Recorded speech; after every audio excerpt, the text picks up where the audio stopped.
오늘도 제 옆에 법무법인 정우의 강지재 변호사님, 파이낸셜 뉴스 장용진 기자님 나와 계십니다. 안녕하십니까, 두 분. 안녕하십니까. 네, 안녕하세요.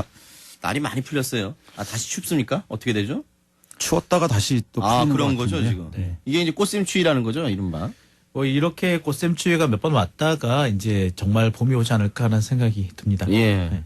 근데 계절은 매년 이게 반복되고 그러는 건데 매년 새로 와요, 저는. 예. 작년 이맘때가 잘 생각이 안 나는데 저만 그런 겁니까? 원래 그렇습니다. 예, 그렇죠. 야, 이게 참 이상하더라고요. 슬슬 나이가 들었다는 증거죠, 뭐. 예, 계절에 민감해지면 나이 들었다는 거죠. 그렇군요. 두 분도 뭐 저랑 나이가 다 비슷하신 걸로 알고 있는데. 알겠습니다. 강 변호사님, 네. 가수 신해철 씨는 어떤 분이었습니까? 신해철 씨를 설명하는 말이 있잖아요. 마왕, 예. 네, 교주. 그런 이제 카리스마가 있는 음악인이었고요. 예. 그 음악 외적으로도 예. 뭐 사회적인 참여도 많이 하고 발언을 많이 하신 분이었죠. 이른바 그 입 바른 소리들. 예. 네. 소셜 테이너라는 얘기가 그래서 나왔습니다. 소셜 테이너. 네. 이분이 처음 소셜 테이너였나요? 거의 그저 첫살에 가까운 80년대도 암울한 독재 정권이라 좀 있을 법 했는데 이분이 처음이었나요? 그래서 뭐 그렇게 따지자면은 과거에 뭐 저 최무룡 씨나 뭐 네. 여러 가지 몇 분이 몇 분이 계셨죠. 신성일 씨 같은 분이 계시고 한데 이분들이 뭐 정치 활동을 하셨지만 실제로 이렇게 사회 활동을 많이 하셨는지는 좀 의문스러운 부분이 있죠. 그래서 정치인이 되진 않았지만 사회 활동을 많이 하신 분으로는 거의 처음이 아니겠는가. 사회적 어떤 이슈나 현상에 대해서 자기 목소리를 내고 여러 가지 그 영향력을 가진 그런 분이었군요. 정리를 좀 제대로 해주시죠. 네. 뭐 신해철 씨는 그 데뷔부터가 좀 충격이라고 할까요? 무한궤도요. 네, 그렇죠. 1988년에 그렇죠. 네. 예. 제가 고등학교 1학년 때였는데. 그렇죠. 네. 대학가요제 대상을 받으면서 그대에게라는 곡으로 등장을 네, 맞아요. 했는데. 사실 그 무슨 동요같이 계속 반복되는 노래예요, 그 노래 네. 진짜. 뭐 예. 실제로 그걸 네. 의도했다고 하죠. 예. 신해철 씨가. 그리고 그 시절에 그 무한궤도는 그 멤버들 자체가 예, 예. 또 일단 뭐 화려했죠. 예. 명문대생들로 이루어진 예. 뭐 그런 거여서 중고등학생들한테 굉장한 선망의 대상이었어요. 그렇죠. 명문대로 이제 출신들로 끌려진 무한궤도가 노래도 네. 이렇게 잘한다. 네. 또 심사도 조용필 씨가 봤다. 이래갖고. 그렇죠. 그때 심사위원장이 조용필 씨였고요. 예. 조용필 씨는 나중에 처음에 전주 듣는 순간 대상을 직감했다. 뭐 이렇게까지 말씀을 하셨고요. 그 노래가 그 정도였군요. 그대에게가. 예. 근데 그 신해철 씨가 그거를 의도하고 예. 전주에 예. 그 돌격 때 예. 뭐 돌격한다 뭐 이런 의미로 넣었다고 하죠. 그거를. 뭐 빠라바바바바 네. 이거죠. 예. 예. 뭐 아직도 그것 때문에 뭐 예. 응원가로도 계속 쓰이고. 맞아요. 네. 맞아요. 응원가로 많이 쓰이더라고요. 예. 뭐 그리고요. 네, 그렇게 등장을 했죠. 예. 하고 그 음악 자체도 대학가요제는 그 시절에 이제 뭐 포크송이나 뭐 발라드 이런 게 주였죠. 88년도까지만 해도 네. 그랬죠. 예. 예. 그게 주였는데 밴드의 락을 들고 나와서 그래서 또 좀 충격적이었고요. 예. 뭐 그 이후에 이제 무한궤도 앨범을 내면서 정식 데뷔를 했는데요. 예. 그것도 또 흔히 말하는 이제 대박을 친 거죠. 예. 우리 앞에 생이 끝나갈 때라는 앨범을 내서 그래서 뭐 최고의 가수가 됐죠, 신해철이. 그리고 히트도 많이 하고요. 네. 예. 뭐 그러다가 우리 PD님 좀 그대에게 약간 좀 깔아줘 보세요. 예, 한번 들으면서 또 얘기하는 게 그대에게 예, 지금 들으면서 또 이게 얘기를 나누는 게 또 조금씩만 예. 그러다가 이제 뭐 신해철 씨 그 활동하는 동안 대마초 사건이 2번 있었는데 활동 중에. 그러니까 네. 여러 가지로 그 대학가요제 데뷔를 해서 이제 승승장구하시면서 최고의 가수로 입지를 다지고 있는 즈음에 뭐 네, 바로 초창기죠. 예. 초창기 때 이제 대마초 사건이 났어요. 예, 예. 근데 그때는 이제 뭐 대학생이기도 하고 그래서 이제 뭐 감옥에 가지는 않았고요. 예. 네, 그랬고 그다음에 이제 솔로로 전향을 해서 예. 이제 앨범을 냈는데 그것도 또 굉장한 성공을 거뒀죠. 그렇죠, 그죠. 네. 그다음에 신해철 씨 솔로 2집 앨범 같은 경우에는 이집 앨범 대표곡이 뭐죠? 재즈 카페, 재즈 카페, 나에게 맞아. 쓰는 편지 뭐 예. 이런 거 내 마음 깊은 곳에 너. 예, 예. 네. 참 이런 그것도 곡이 있는데 끝이죠, 끝. 예, 이런 것들은. 예. 이 앨범은 뭐 우리나라 음악사의 기념비적인 앨범으로 꼽히고 있어요. 어떤 의미에서요? 이게 최초의 이제 미디 앨범이라고 하는데요. 미디 앨범이요? 예, 컴퓨터로 만든 음악이에요. 예. 미디 앨범. 예. 혼자서 전곡을 다 작사 작곡하고 연주까지 다 엄청난 네. 소나이트군요. 예. 그래서 역대 명반 리스트에 꼭 들어가는 아, 네, 신해철 네. 솔로 2집. 예, 네. 예. 그렇군요. 그렇고요.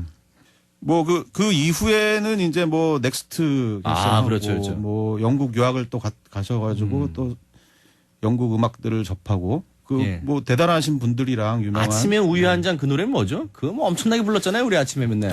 예. 도시인이라는. 아, 도시인이라는 노래군요. 뭐.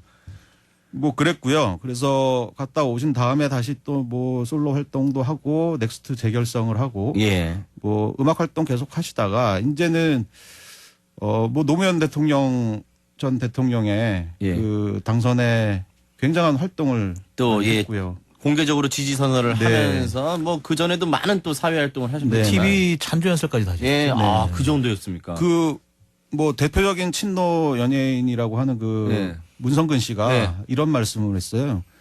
우리나라에서 예. 원고 없이 예. 연설 20분 동안 할 수 있는 사람은 백기환 선생과 신해철밖에 없다. 이렇게 말할 정도로. 아니 그것도 놀랐죠. 우리 강지희 변호사님 오늘 상당히 많은 준비와 그런 거를 좀 준비해 오신 것 같습니다. 예, 어떻게 그런 걸 예, 백규환 선생님하고 신해철 씨밖에 네. 없다 이렇게 문성근 씨가 말씀하셨군요. 네. 예. 그리고- 그렇죠. 그리고 문성근 뭐 명계남 씨는 이미 그 유명한 뭐 완벽한 네, 그 네. 이제 그건 선언을 하셨던 분들이고 정치 활동까지 하셨던 분들인데. 뭐 정치인들이고요. 예, 이제는. 정치인들이죠. 네. 예. 그리고 또 이제 신해철 씨 하면은 이제 꼽아야 되는 게 2002년 월드컵이죠. 네. 그 응원가 그건 뭐죠? 대한민국 그거를 네, 윤도현 씨가 한 게 아니군요. 인투 더 아레나라고 그 곡을 이제 붉은 악마에서 의뢰를 해가지고 만드신 건데 예. 뭐 대단했죠. 그게. 예. 네. 그렇군요. 네. 뭐 그러다가- 씨를 굉장히 좋아하시는 것 같아요, 강 변호사님은. 네, 저는 뭐 개인적인 인연이라고 할까요? 뭐 뭘 이렇게 하여간 잘 좋아하는 게 없잖아요, 강 변호사님. 근데 신해철 씨는 굉장히 좋아하시는군요. 네, 뭐 신해철 씨 뭐 이런 말씀 드리기는 좀 그렇지만 중학교 선배기도 하고요. 대학도 선배고. 선배시잖아요. 네. 그래서 수업도 한번 같이 들었습니다. 신해철 씨하고. 네. 그래서 신해철 씨가 대학을 졸업을 안 하셨는데요. 예. 사실 못 하신 거라고 말해야 되나요? 뭐 대학을 좀 오래 다니셨죠, 예, 솔직히. 크게 졸업할 필요를 못 그렇죠. 넣으셨겠죠. 음악 활동 하시느라고. 예. 그 마지막 졸업을 못 하게 된 마지막 수업을 제가 같이 들었었거든요. 뭐 뒤에 앉아서 같이 잤지만 예. 예. 어쨌든 신해철 씨는 뭐 그때 제 대학교 1학년 때인데 예. 너무 잘생겼었어요. 예. 네, 그게 좀 충격적이었고. 예. 근데 그 수업을 이제 출석을 다 안 하셔가지고 예. 서강대학교에는 FA라는 제도가 있는데 예. 출석을 안 하면은 이제 F가 나와요. 예. 그거 받으셔가지고 이제 졸업을 못 하셨죠. 예. 네. 대충 좀 뭐 해서 정리하면 이게 해야지 이게 많이 샜습니다 지금 옆길로 서강대 지금 수업 같이 들은 얘기까지 가는 건 이건 제가 예상치 못했던 거기 때문에 그런데 이렇게 참 엄청난 위대한 가수였던 신해철이 어떻게 또 사망에 이르게 됐고 또 사망 이후에 여러 가지 그 수많은 추문들 진실규명 작업들 소송전들이 난무했었는데 이 부분은 장 기자님이 정리해 주시죠. 참 사실 이 부분이 참 지금도 참 여러 가지 논란거리를 안고 있어요. 사실 네. 이분이 사실 처음에 병원을 찾은 것은 장협착 때문이었다고 합니다. 그러니까 장협착. 예, 장이 예. 이제 그 줄어드는 거죠. 이게 더 나오면 장폐색이오고요. 예. 이런 경우는 보통 이거는 이제 외과 수술해서 이거 잘라냅니다. 좁아진 예, 장 예. 부분을. 근데 이 장을 잘라내는 수술을 하러 갔는데 왜 장을 왜 잘라냅니까? 협착되는 부분이 생긴 부분이면 장이 이렇게 그 보통 이렇게 일정한 크기가 있는데 아니 그러니까 왜 그런 병에 걸리신 거죠? 자, 보통 그 원인은 여러 가지가 있습니다. 예, 예. 보통 장협착이라든지 뭐 이런 경우는 뭐 여러 가지 원인이 있는데 대부분 뭐 직접적인 원인은 보통 세균 감염이라고 하죠. 예. 근데 반드시 어떤 이유였는지는 뭐 현재로서는 그렇게 그런데, 밝혀진 예. 바는 없어요. 예. 근데 어쨌거나 이분이 그 장협착 수술을 받으러 갔었는데 예. 장협착 수술만 한 것이 아니라 의사가 그 동의 없이 위밴드 수술, 위축소술까지 같이 해버린 거죠. 위를 축소하는 수술까지. 네. 장협착 수술을 받으러 갔는데 위밴드, 위축소 수술까지 했다. 예. 네. 자, 왜요? 여기까지만 근데 왜 동의 없이 왜 그런 거 합니까? 사실 개복을 하게 되고 네. 또 개복을 하고 또 이렇게 그 장을 잘라내는 수술이 상당히 큰 수술입니다. 예. 그런데 위밴드 수술은 그에 비하면은 약간 좀 작은 거죠. 왜냐하면 위에다 약간 이렇게 그 한마디로 이렇게 줄을 하나 살짝 묶어두는 거기 예, 때문에 예. 그렇게 큰 수술은 더 아닐 수도 있었던 거죠. 장협착 수술에 비하면은. 예. 어쨌거나 뭐 그런 과정을 거쳤는데 이 과정에서 장에 천공이 생긴 거죠. 아. 예, 쉽게 말해서 구멍이 뚫린 예, 겁니다. 예. 그리고 장뿐만 아니라 복막이라 그러죠. 가슴과 배를 구분하는 이 막에 예. 또 역시 구멍이 다시 생긴 겁니다. 아, 예. 자, 그것을 발견하지 못했고요. 그걸 예. 제때 치료하지 못하는 바람에 음식물이 새기도 하고 예. 또 피라든지 여러 가지 외부 자극에 의해서 그 세균이 감염되면서 그것이 결국에는 사망에 이르게 된 것입니다. 예. 근데 이제 이거 책임 소지를 놓고 이제 많은 공방과 소송전이 잇따랐던 거죠, 그렇게. 그렇죠. 그러니까 이제 그 유족들 입장에서는 이 장에 천공이 났다는 것하고 그다음에 이 복막에 구멍이 났다는 거는 이거는 누가 봐도 명백한 예. 이 의료 과실이다라고 주장한 반면에 병원 측에서는 아니다. 우리는 수술을 잘 했는데 신해철 씨가 술을 많이 마시는 바람에 이런 사태가 생겼다. 아, 예. 자, 그런데 그렇게 공방이 서로 공방이 계속됐군요. 벌어졌죠. 근데 사실 그 국가수 이게 부검 결과에서 나왔듯이 이게 복막이나 심막에 이게 구멍이 생기는 거는 이거는 술을 마신 거하고는 상관이 없거든요. 예, 예. 그렇군요. 그러니까 장 천공 부분은 이게 수술을 했는데 이렇게 관리를 잘못해서 뭐 수술 부위가 틀어진 경우는 있을 수가 음흠. 있는데 이 부분은 또 수술 부위와 좀 거리가 있었다고 합니다. 장 예, 천공 예, 부분도. 그러니까 사실 이 병원 측의 주장이 그다지 좀 타당하지 않은 거죠. 예, 그런데 그럼 법적인 소송과 이렇게 공방으로 갔을 때 결론은 어떻게 났어요? 아직 소송 진행 중입니다. 아, 소송이 진행 중이다. 예. 아직 뭐 형사 소송도 진행 중이고요. 예. 그 민사 소송도 또 진행 중이고. 예. 그렇습니다. 그 형사 소송이 지난해 10월 달에 첫 공판이 열렸더라고요. 예. 기소는 작년 8월에 됐는데 이게 구속 상태가 아니라 불구속 상태에서 기소가 됐기 때문에 좀 이렇게 절차가 좀 천천히 진행이 되고 있거든요. 근데 작년 10월에 첫 공판을 했기 때문에 빠르면은 올 4월경 정도에 1심 선고가 날 가능성도 있습니다. 아니 근데 저 뭐 기사상으로 보면 이 지금 신해철 씨를 고인이 되신 이분을 수술하셨던 그 의사는 여러 가지로 뭐 병원 경영이라든지 이런저런 거에 지금 큰 타격을 했고 사실상 뭐 지금 의료 활동을 못 하게끔 아니요, 그런 지금도 의료 활동을 다른 곳에서 하고 있고요. 아, 다른 곳에서 하고 수술까지 있어요? 하고 있다고 예, 하죠. 최근에 또 의료 사고를 내서 예.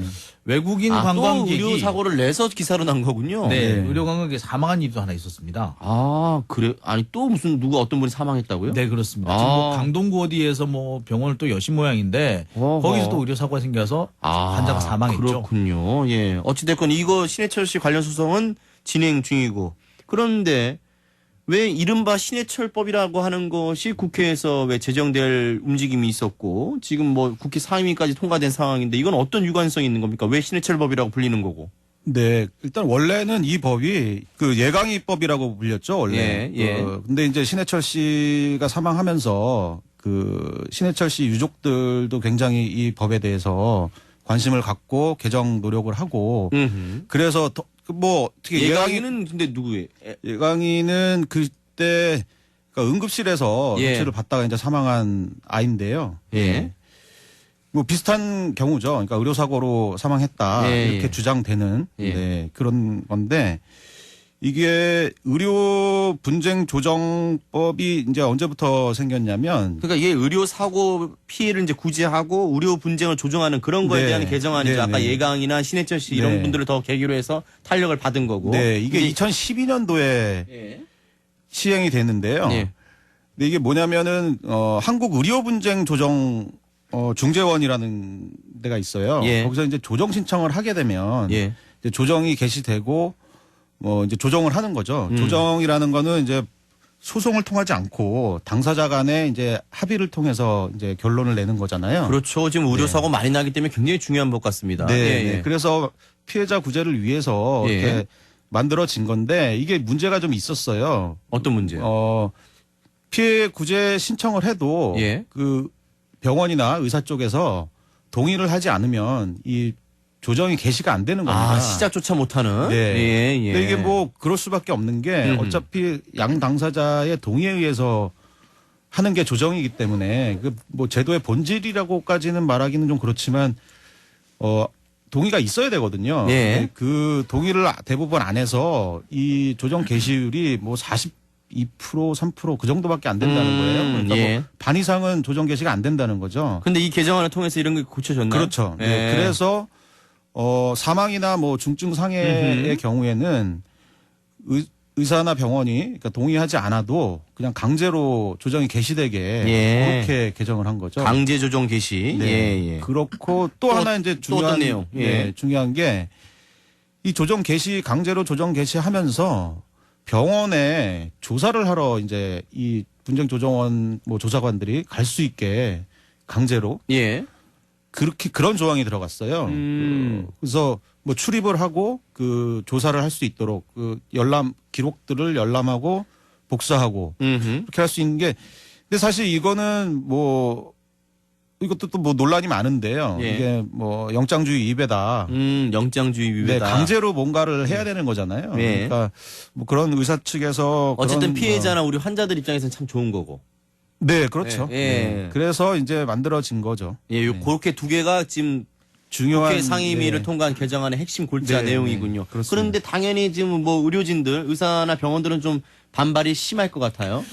반발이 심할 수밖에 없죠. 그러니까 지금까지 사실 보면은 이 의료 소송에서 환자가 승소하는 비율이 극히 낮았습니다. 아, 그랬군요. 그래서 그나마 최근에는 승소하는 사례가 좀 생기기 시작했고, 예. 그래서 몇몇 변호사분들 같은 경우에는 좀 의료 소송과 관련해서 좀 스타가 되신 분들도 적지 않습니다. 아, 변호사들 중에서요? 네, 예. 그런 분들도 계시긴 한데 그런 분들 역시도 승소율이 그렇게 높지 못해요. 아, 의료 소송 같은 거 왜 전문적으로 한번 해보시지 그러셨어요, 강 변호사님은?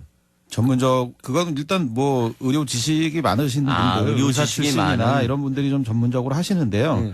저도 뭐 안 하는 건 아니고 네. 하고 있는데 뭐 쉽지가 않습니다. 네, 제가 쉽지 않고 근데 공부를 변호사 많이 해야 되나 보죠, 그쪽으로? 뭐 일단은 전문 뭐 지식으로? 예. 기록을 다 볼 줄 알아야 되고 감정 결과 이런 거를 좀 그러니까 물론 의사의 도움을 받지만 예. 네, 어쨌든 해석을 해야 되니까요. 그렇죠, 그렇죠. 제가 최근에 이제 그 소송을 진행한 게 있는데 네. 변호사 입장에서 볼 때 예. 그 저는 뭐 하여간 의사의 도움을 받아서 굉장히 제대로 이제 해석을 했는데 예. 상대방 측은 이제 피해자 환자잖아요. 예. 그럼 뭐 감정 내용을 물어볼 데도 없고 예. 못 하는 거예요. 예. 그 변호사도 마찬가지입니다. 예. 본인이 뭐 어떤 의사를 섭외해서 예. 뭐 그러니까 보수를 주고 예. 그거를 해석해 달라고 할 수도 없는 거고 그러니까 그래서 소송이 좀 일방적이 되는 뭐 저는 이제 의사 쪽을 대리해서 예. 이기긴 했는데 좀 약간 씁쓸하더라고요. 의사 쪽을 대리하셨어요? 네. 알겠습니다. 그래서요, 장 기자님. 예. 자, 그런데 이 개정안이 통과되게 되면은 일단 기존 의료인들에 대해서 상당히 좀 불리할 수밖에 없는 상황이 처해집니다. 예, 예. 일단 지금까지는 그 의료 분쟁조정위원회에 안 갈 수가 있고 바로 소송으로 갈 수가 있었는데 이 분쟁조정위원회가 되면 사실 그런 겁니다. 우리 언론중재위를 생각해 보시면 될 것 예, 같아요. 예. 언론중재에 가면은 판사, 변호사, 그다음에 기자 선배가 앉아 있어요. 그 선배 보면 얼굴이 사실 얼굴을 탁 쳐다보면 사실 살짝 붓습니다. 그 선배가 저를 탁 쳐다보면 이제 언론중재위에 계신 그 기자 선배가 이게 피신청인으로 와 있는 기자를 싹 쳐다보면은 너 잘했지, 이건 잘못한 거지라고 그런 얼굴 말을 안 하는데 그런 말을 하는 것처럼 들려요. 그런데 지금까지 이 의료분쟁조정위원회는 의사가 반드시 와 있죠. 예. 그래서 이제 그 유능하신 분이 와 계신데 법원에는 없어요. 법원에는 없다. 네. 예. 자, 그러다 보니까 아무래도 의사들로서는 차라리 법원 가는 게 낫다라고 느낄 수밖에 없고요. 또 이 입증 책임이라는 게 항상 우리나라 소송에서 크게 좌우가 되는데 같은 의사가 앉아 있는 경우에 의사가 조정위원으로 앉아 있는 경우에 이거 안 하셨잖아요라고 찝을 수가 있어요. 잘못한 거를. 판사는 못 집어내죠. 아하. 그걸 누가 집어내야 되느냐? 순수하게 피해자 측, 환자 측에서 집어내야 됩니다. 그런데 이 개정안에 따르면은 어떻게 보면 반드시 의료 분쟁 조정위를 갔다가 와야 되는 상황이 된 거죠. 예. 그렇게 되면은 거기서 웬만한 문제점들이 좀 걸러질 수가 있는 것이고 예. 상당 부분 의사의 과실이었는데 그동안 좀 감춰졌던 부분들이 걸러질 가능성이 높아진 겁니다. 예. 의사로서는 당연히 좀 반발할 수밖에 없고요. 예. 특히 아까 말씀하셨듯이 조사를 하러 온다는 거는 사실 마치 우리가 일기장 검사를 당하는 것 같은 느낌이 들 그렇죠. 수가 죄 있죠. 지은 그런 걸 무조건 전제로. 예. 그렇죠. 그렇게 당하는 기분이죠. 예. 예. 그러다 보니까 반발을 할 수밖에 없는 그런 상황이라고 보시면 되겠습니다. 근데 지금 다음 달이 아니라 4월이죠. 이 총선 앞두고 이게 왜 정치적으로 어떤 그런 목적으로 졸속 입법된 것이다. 이런 주장도 지금 제기를 하고 있어요. 이제 병원이나 의료진들, 의사분들 입장인 것 같은데 왜 이런 얘기가 나오지 이건? 사실 뭐 의사협회에서 이런 얘기를 공식적으로 발표를 했습니다. 아, 그래요? 그래서 뭐 예. 포퓰리즘이다. 뭐 정치적 목적으로 선거를 앞두고 예. 졸속 입법을 했다 이런 내용들을 예. 말씀을 하시는데 이렇게 해서 뭐 어떻게 선거에 유용하게 쓰인다고 지금 주장하는 겁니까? 근데 사실 이게 말이 안 되는 게요. 예. 이 법을 처음 발의하신 분이 그러니까 지금 더민주당 쪽에 오재세 의원하고 예, 오재세 의원. 예. 그다음에 또 역시 또 새누리당 쪽의 의원하고 이 두 분이 같이 하셨어요. 그러니까 예. 새누리당과 새누리당과 그 새정치연합, 예. 두 새정치연합, 예. 지금 현재 더민주당에서 양쪽으로 동시에 발의를 하셨고요. 예. 그 다음에 최근에 이 안철수 신당, 그러니까 국민의당에서도 이 법 처리에 합의를 하신 거예요. 예. 그러니까 세 정당이 모두 합의한 상태이기 때문에 이거를 정치적 목적이다라는 말하기 상당히 어렵습니다. 그리고 이 법이 만들어진 게 사실 제한된 건 상당히 오래됐어요. 그렇죠. 꼭 예. 지금 시즌이 아니라 아까 2012년이라 그러셨나요? 네, 이게 처음 예. 시행된 게 시행된 게, 그때고 예. 네, 문제점이 계속 그 드러났어요. 전에도 계속 예, 있었어요. 나왔던 예. 거죠. 예, 예. 네, 그렇기 그런 부분이 때문에 이거를 졸속 입법이다, 정치적 목적이 있다라고 말하기는 다소 좀 있군요. 곤란한 예, 부분이 있습니다만 그렇군요. 의사들 입장에서는 이걸 왜 이런 법을 왜 하필 지금 갖고 오느냐 의사들 말하기 곤란하게 예, 예. 라고 주장하실 수도 하필 있죠. 지금 총선을 예. 앞둔 이런 시점에 이제 예. 이런 얘기인 것 같습니다. 근데 뭐 의사 출신들 또 의료진 출신들의 국회의원들도 계시고 또 이 대한의사협회라든지 이런 데도 이게 뭐 로비력이나 이런 것들이 굉장히 저 영향력이나 이런 것들이 가공할 만하죠, 진짜. 예. 그러니까 저기 의사협회 주장은 그런 겁니다. 예. 의사 출신이신 국회의원들이 예. 이 법에 대해서 과연 반대를 할 수 있겠느냐 총선을 예. 앞두고 예, 예. 못한다는 거죠. 예, 예. 그러니까 정치적 목적 어쩌고 하는 말이 나올 수밖에 없는 겁니다. 그렇군요. 강 변호사님은 전체적으로 이번 개정안 또 의사분들의 반발 이런 거 전체적으로 어떻게 생각하세요? 네. 뭐 잘된 법인가요? 어떻게 향후 전망까지 좀. 예. 근데 뭐 정치적 목적이 있다. 이거는 좀 판단하기가 좀 힘들고요. 예. 근데 졸속이다라는 게 이제 시간은 오래 끌었지만 예. 만드는데 이 법 개정안 나온 거를 보면 사실 논란의 여지가 굉장히 좀 많은 건 사실이에요. 어떤 부분에서요? 그러니까 아까도 잠깐 말씀드렸는데 이 강제로 그 아, 병원에 예, 예, 출입해서 예. 그 기록들을 볼 수 있는 이거 어떻게 보면 이제 강제 수사를 하는 건데 예. 강제 수사는 당연히 법원에 영장을 갖고 해야 되는 겁니다. 아하. 그러니까 법원에 그렇군요. 허가가 있어야 되는 거죠. 예, 예. 근데 이거는 그러니까 그래서 위헌 소지가 있는 거예요. 아, 그렇군요. 헌법에서 영장주의를 천명하고 있는데 예. 그거에 어긋나는다는 그런 얘기인 거죠. 그래서 또 어떤 이거는 논란이 좀 다른 방법으로 예. 좀 그런 논란을 없앨 수 있게 예. 좀 조정을 해야 될 것 같고요. 예. 그다음에 이것도 아까 잠깐 말씀드렸는데 이 조정이라는 것 자체가 예. 이거는 강제와는 친하지 않은 제도거든요. 아, 그렇군요. 예, 양 당사자의 합의와 양보가 없으면 이루어질 수가 없는 거예요, 조정은. 아, 그렇군요. 네. 그래서 이제 뭐 양 당사자가 다 양보하는 그런 그러니까 합리적인 해결 방안이죠. 다 그 수긍할 수 있는 뭐 그런 것 때문에 이제 조정이 각광을 받고 있는데 이렇게 강제로 하게 되면 예. 이제 제도 자체가 그렇군요. 네, 문제가 있다는 거죠. 이런 뭐, 문제점이 있습니다. 법사위랑 이제 본회의 통과 절차를 남았는데 쉽지 않겠네요. 어떻게 보면 어떻게 전망하세요? 네, 제가 볼 때는 뭐 계속 논란이 있을 거고요. 예. 이거는 뭐 법이 개정된다고 하더라도 예. 뭐 또 위헌 논란에 휩싸여서 법이 네. 완전히 개정이 된다고 네. 하더라도 네, 뭐 헌재 가지 않을까. 예. 이 사실 그 부분은 좀 제가 조금 다르게 생각하는 부분이요. 예. 제가 아까 언론중재위원회를 말씀드렸는데 예, 예. 거기도 중재위원회거든요. 예. 근데 우리 강제로 가잖아요. 예. 조정만 신청을 하면 우리는 강제로 가야 되는 것이지 그렇죠. 우리가 뭐. 우리 안 가겠습니다라고 거부할 수가 없거든요. 그렇죠. 또 굳이 안 갈 이유도 없고요. 거기서 예. 부르는데. 예. 이제 그렇다고 본다면 그 강제로 반드시 중재에 응하도록 한 것이 과연 위헌이냐? 그렇게 따지자면 이 그거는- 언론중재위법도 위헌이 돼야 되는데. 네, 아니 그 조정에 강제로 응하는 게 위헌이라는 게 아니고요. 예. 그러니까 그 강제 조사하는 게 위헌 소지가 있다는 거고요. 예, 예. 개시 자체가 그거는 정책적인 문제죠. 근데 제도와는 어울리지 않는다 이런 의미가 있는 거고요. 예, 예. 사실 뭐 그렇게 따지면 그런 거죠. 예. 우리 너 취재 수첩 갖고 와봐 이거죠. 예, 그러니까 예. 네, 그 맞습니다. 영장도 없이. 예. 알겠습니다. 오늘 의료사고와 피해 구제, 의료사고 피해 구제와 의료분쟁 조정법 개정안이 국회 상임위를 통과한 거, 이른바 신해철법이라고 불리는 이 법이 국회 상임위를 통과한 걸 갖고 오늘 얘기를 나눠봤습니다. 특히 강지 변호사님이 오늘 조곤조곤 설명을 잘해주셔갖고 제가 이해가 잘 됐습니다. 예. 감사드리고요. 어쨌든 이거는 국회 법사위랑 본회의 통과 절차가 남았기 때문에 이 추이를 좀 지켜보고 그러고 나서 또 최종적으로 어떻게 되는지 그 결과를 보고 또 위헌 소지 여부 또 이런 논란이 있으면 또 한 번 더 다뤄보도록 하겠습니다. 예. 지금 우리가 좀 일찍 이 문제를 건든 감도 있는데 그래도 또 이렇게 또 사랑방에서는 또 선도적으로 한번 다뤄보는 것도 의미가 있지 않았나 생각이 됩니다. 예. 또 사실 왜 보면은요. 조금 더 남았으셨어요? 예. 말씀 더 하세요. 예. 네, 사실 제가 드리고 싶은 말씀이 뭐냐면 제가 얼마 전에 그 예. 의사인데 예. 의료 사고를 당하신 분의 사건을 제가 취재한 적이 있어요. 예, 예. 그분 소송에서 졌습니다. 아직도 많은 그런 또 피해 예. 사례들이 그러니까 있군요. 그런 의사도 예. 자기가 의료 피해를 당했을 때 지는데 예, 예. 이거는 그러니까 뭔가 좀 변화가 좀 필요하지 않겠느냐라는 생각이 듭니다. 알겠습니다. 어떤 취지인지. 오늘 두 분 말씀 잘 들었습니다. 예.